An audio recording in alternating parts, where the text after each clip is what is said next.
So these are pictures that I had taken that night before we left, before the interaction with being slapped in the foot.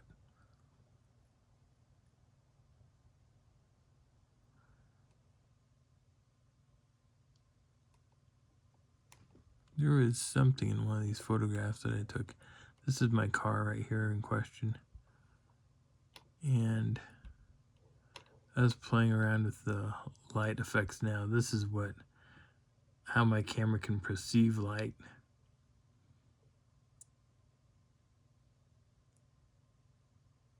Even off of a headlamp can actually help boost the camera to show me things in the darkness, which is really kind of neat.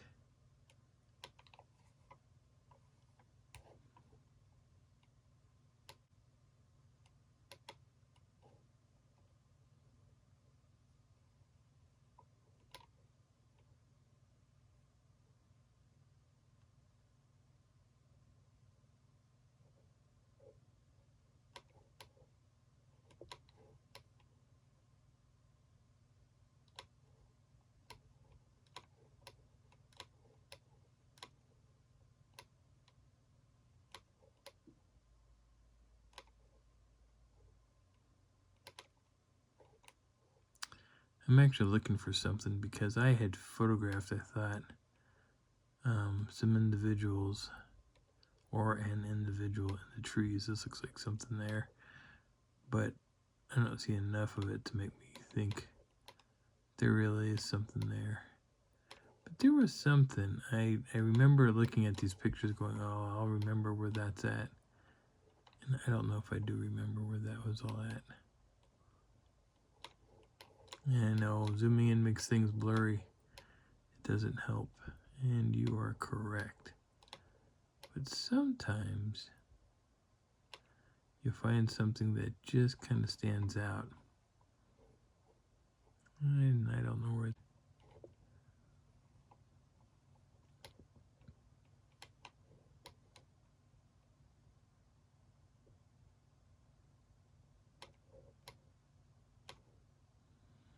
Kind of like that.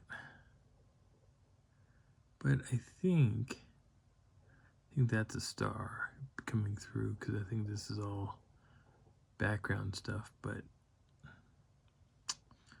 I don't know. I know that's part of the tree, bottom half, top half.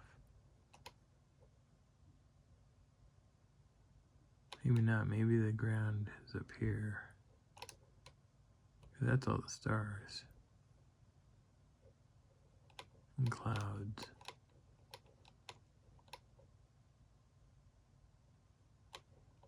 I would have sworn there was something else here. Looks like two birds sitting there. That seems kind of odd. That is very odd if those are two birds sitting there.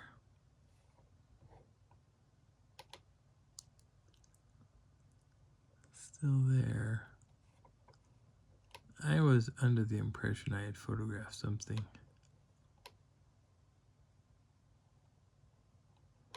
Because we were hearing things back in here.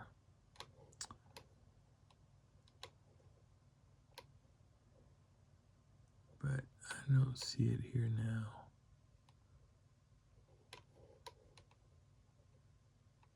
Dang it. I wish I would have remembered where that was at.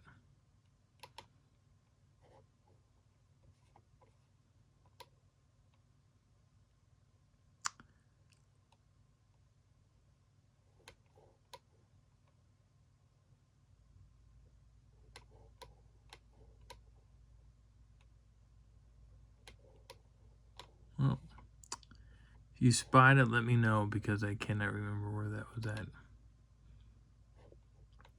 I know it was in the trees. I know I spotted something. I was trying to think. Trying to think that these two things sticking off here may not be birds after all. They may be, well, they could be owls, I guess, but they might be part of that tree.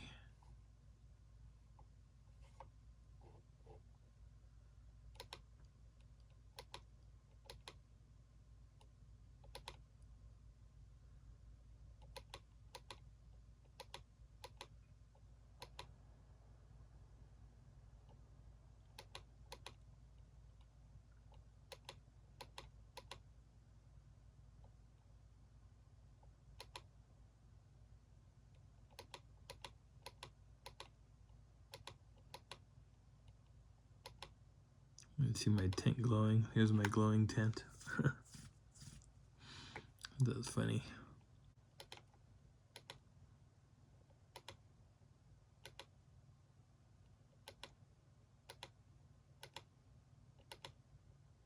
Milky Way.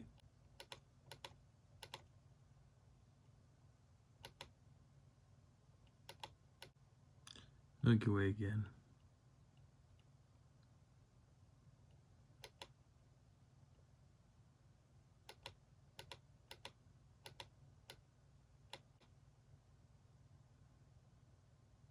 That almost looks fake. How the trees glow. I wish I could find that picture. It's really kind of weird. In fact, I thought I photographed a juvenile Sasquatch by my car. But, hey everybody, this is Patrick from Sasquatch in the Wild. And I wanted to finish out this whole wonderful event. I think I can do this with this video. This is a milestone for me. I've hit 100 videos that I've posted. And I think some of those are short, so I don't think those actually count. So maybe I haven't actually hit 100 videos yet. But I'm awfully darn close to it. So let's get back to where I was talking about when Mike and I were coming back up. We heard nothing coming back up, and I'm going to talk about what I found in the last video. If you didn't watch it, you should re-watch that video. In the when Mike and I are talking, Mike's by the river and he's pointing across the river.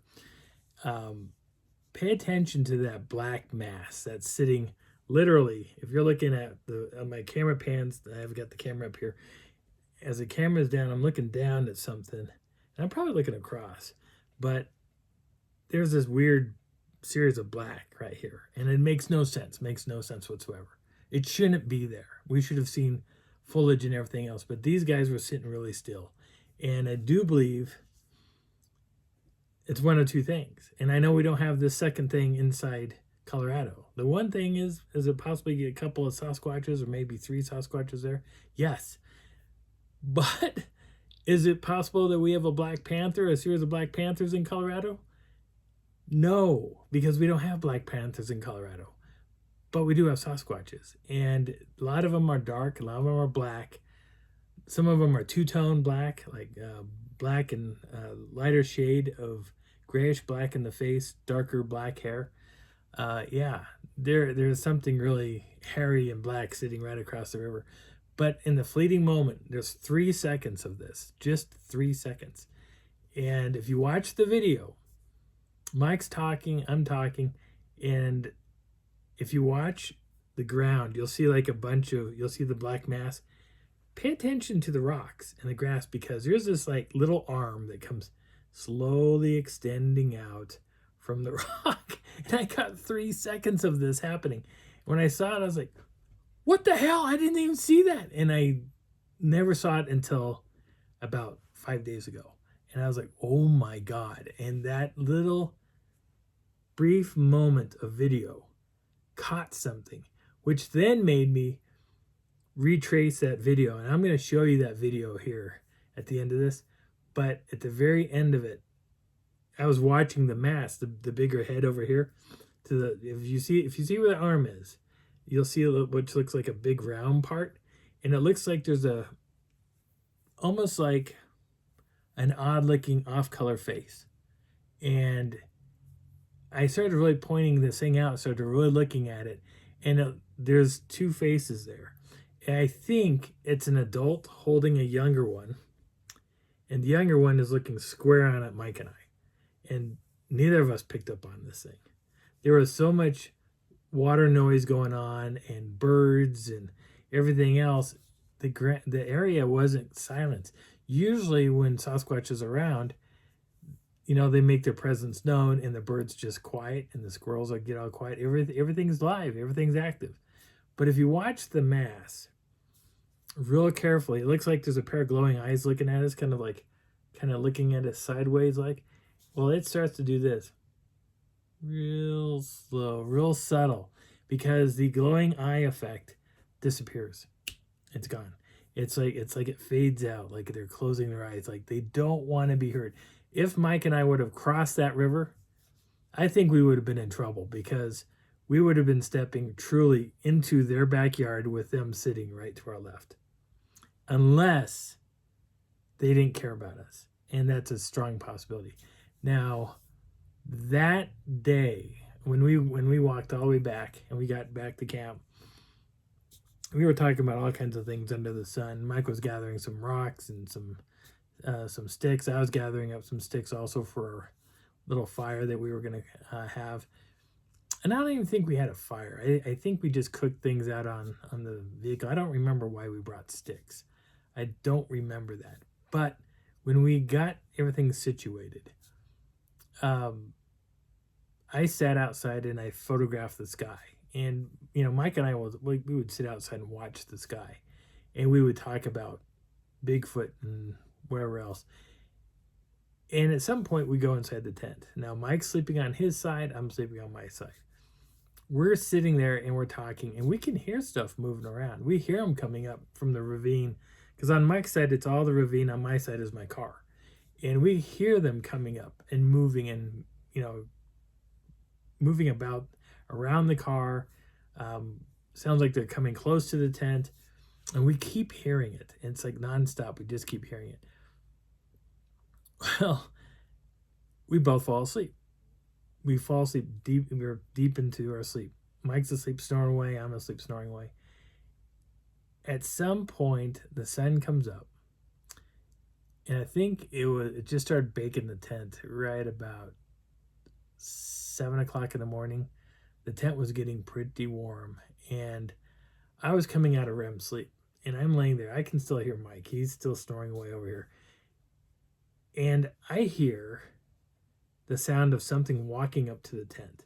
And I'm thinking that because I'm laying down, Mike's to my right. I'm thinking whatever this is going to Mike. And in retrospect, whatever it was, came straight to me. And it stood, at some point, it stood by my window. And I think it looked in, like to see whose foot is that? Because my left foot was up against the fabric. And I'm going to show the side of the tent in the picture, probably right here. So my foot was leaned up against this. So the back of my foot was pressed up against the tent. Toes were exposed. I hear the sound of something touching the top of my tent, which is 9 feet in the air. And it comes down. And I'm thinking, oh, Mike's going to hurt off that one. It's going to hit him. Nope. So it comes down. And I went, mother. And I was instantly angered because I just got hit.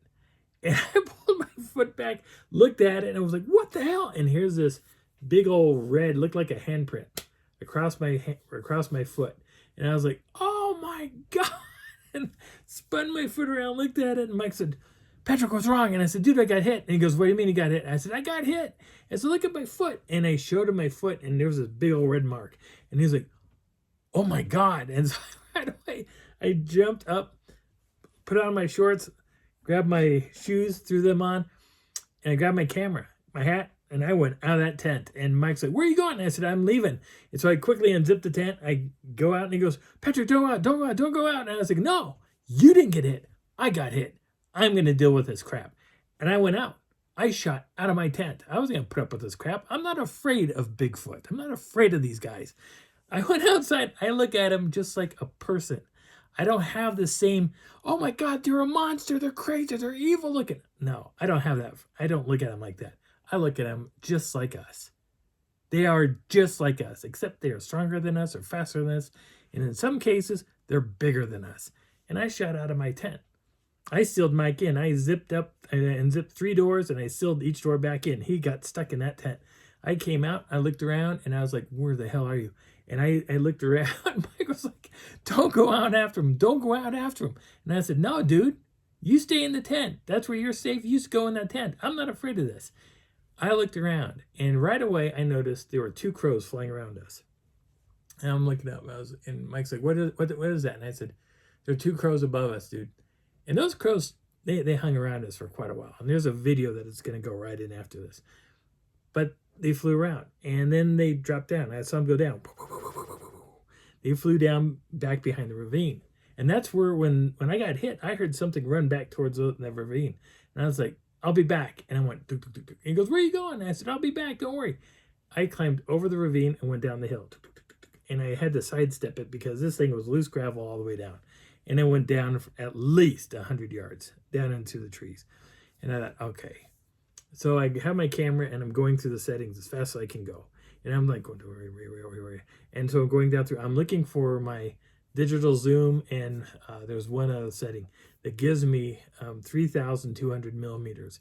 If I just leave it as a standard camera, I have 400 millimeters, and a 400 millimeter lens will not penetrate that forest. A 3,200 millimeter lens will. It'll go right through everything, and I'll be able to focus in on it and call it good. So the ravine goes down about 100 yards. So I am sitting there going, okay, where are you at? Where are you at? I can hear the birds. I hear the 2 crows, and they're going, the other bird, and I'm like, what the hell? So I'm going through the settings. I got it set up, and I'm zoomed all the way in. I can see a black mass on black mass, and I see something else that's kind of sitting right here. So I'm going through the process. I'm like, where? Tap, tap, tap. And then I turned it off automatic, and I turned it on manual. So I could slowly turn, and I got this crow in focus. I eventually got this crow in focus, and they're having a conversation. And out of nowhere, I hear, and I was like, wait, what was that? And so now I am focusing the camera dead on to whatever's straight in front of me. And as it comes in, now I see the bird sitting on something that looks like a brown branch, and there's stuff hanging off the branch, right? Well, that's an arm. And that arm is holding a bird here and a bird here. And they're looking right at this individual. And I got my camera focused on this guy. And as I'm going in, I can see him. And he's having a conversation with 2 birds. He's and they're having a conversation. They're actually having a conversation. The crows are talking away, and crows have a huge vocabulary. Don't get them wrong. These birds are smart. They were chatting away, and they're talking to whatever that is in the center. That whatever that is in the center was a Sasquatch, and he's verbally having a conversation with one, turning and having a conversation with the other. Now, in the meantime, Mike's coming out of that tent. He's unzipping. Patrick, where are you at? Where are you at? He comes out. And I'm getting my camera. My camera's set. I'm right on this guy. I'm like, okay. Now, if I turn on video, the camera reverts back to 400 millimeters. I can't have that. So I got crap. I got to take a picture. Okay. Everything's all set. And I just am about ready to put my finger down on it to go click. I hear, Patrick! So I look in the camera. I can't see it. I lost everything. I'm like, oh. Zoom back out, zoom back in, get it all set, get it all turned in. I mean, I'm getting good at getting on this guy. And again, I can see bird. I see the guy's head. I'm like, oh, there he is. Okay. And just before I get clicking, Patrick! I'm like, God, Mike, shut the hell up. What's wrong with you? Shut up. Good, shut up. So I'm sitting there focusing this thing in as fast as I can get on this guy. And Mike comes up to the berm. And I see him from the corner of my eye. I can see him. I'm like, Mike, don't say anything. Let me get this picture. I am on this guy. In detail, I can see his facial features. I remember him, just like Big Man at Wellington Lake. I remember this guy. This guy stood out to me. His skin complexion was more tannish in color, and his hair was orangish red. He had a little bit of facial features, most of his hair here. He had hair that was coming out here, just long, stringy stuff. Pushed in nose, whites around the eyes, hazel eyes like mine. Let's see here. He was like, I could see some teeth in there. And I was like, oh my God. During the shot, Mike yells, Patrick! And I said, Mike, shut up. And I looked back at the camera, and for whatever reason, the camera did not move. And this guy was like, he was like this, took a bird, and then he looked right through the trees, and he saw me. And he was like, oh, and I was like, no. And I was like, I tried to hit the button to hit it, click, click, and I didn't. And I heard boom, boom, boom, boom, boom, boom, boom, boom, boom, boom, boom, boom. And those two birds flew. And Mike right away went, he looked up and he goes, look, crows.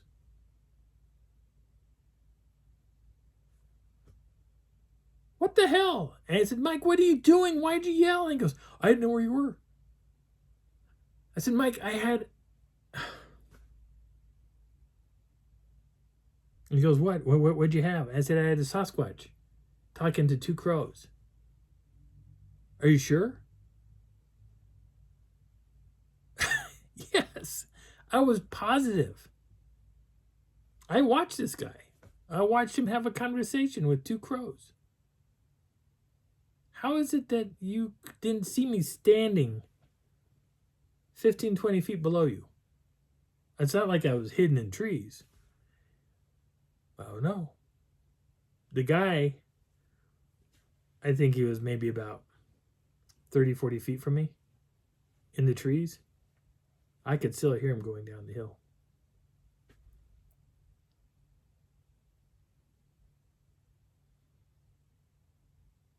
That set me off. That was one of the reasons why I left Sir.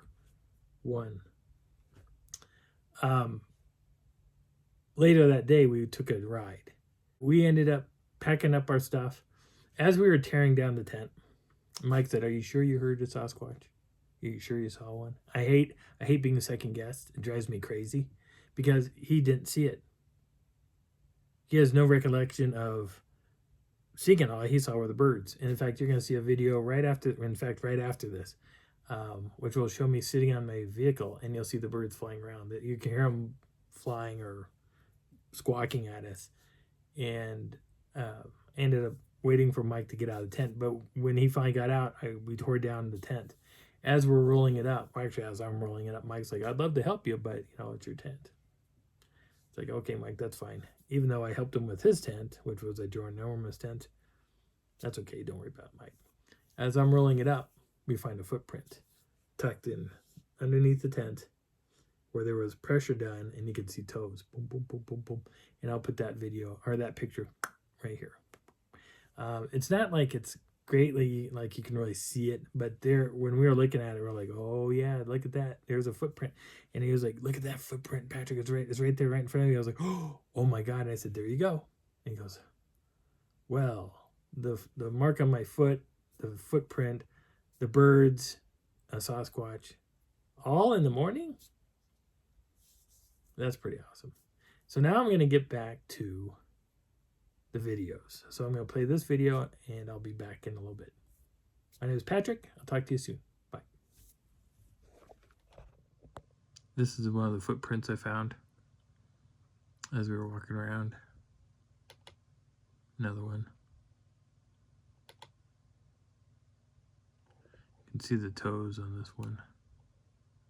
It comes around, goes back up. Kind of like the instep. Toe, toe, toe, toe.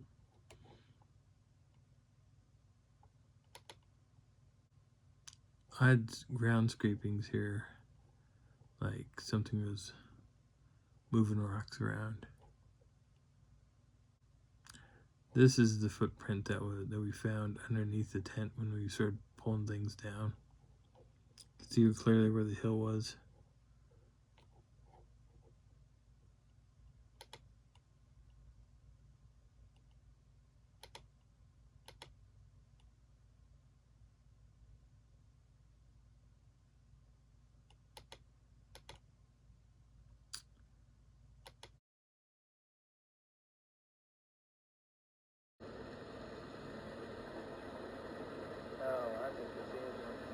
Yeah, it's kind of pointing this way. Well, yeah, I thought it was the way you and Scott went.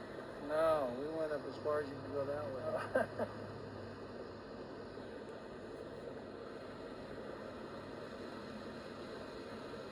But doesn't it look like...